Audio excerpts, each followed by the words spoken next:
አይሾ ስፒድ ኢትዮጵያ መግባቱን ተከትሎ የኢትዮጵያዊነት መገለጫ የሆኑ ወርቃማ ባህላዊ ስፖርቶችና ጨዋታዎችን በተለያዩ ማህበራዊ አማራጮች ለመላው ዓለም አስተዋውቋል። በዓለማችን ላይ ከሚገኙ ግንባር ቀደም ተጽዕኖ ፈጣሪ የማህበራዊ ሚዲያ ከዋክብቶች መካከል ስሙ በዋናነት ይጠቀሳል።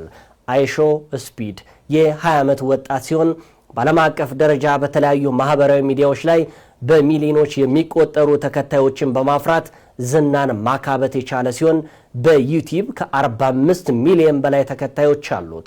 በስትሪመር አዋርድስ ላይ የዓመቱ ምርጥ ብሬክአውት ስትሪመር ሽልማትን ማሸነፍ የቻለው አይሾ ስፒድ በአንድ ወቅት ሱ የሚለውን የክርስቲያኖ ሮናልዶ የደስታ አገላለጽ በመጠቀም እርሱን ለማግኘት ባደረጋቸው በርካታ አዝናኝ ጥረቶች ብዙዎችን ያውቁታል።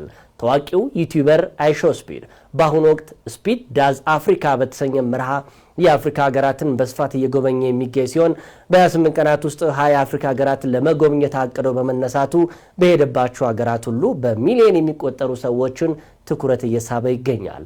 ስፒድ ይህን ጉብኝት ያዘጋጀው ዋና ዓላማ የአፍሪካን ባህል ውበትና እንግዳን ተቀባይነት ለዓለም መድረክ ለማሳየት ሲሆን በተጨማሪም በጉዞ ማብቂያ ላይ የዲኤንኤ ምርመራ ውጤቱን ይፋ በማድረግ ትክክለኛ የዘር ሐረጉ ከየትኛው የአፍሪካ ሀገር እንደሆነ ለማሳወቅ እንደሆነም ተናግሯል።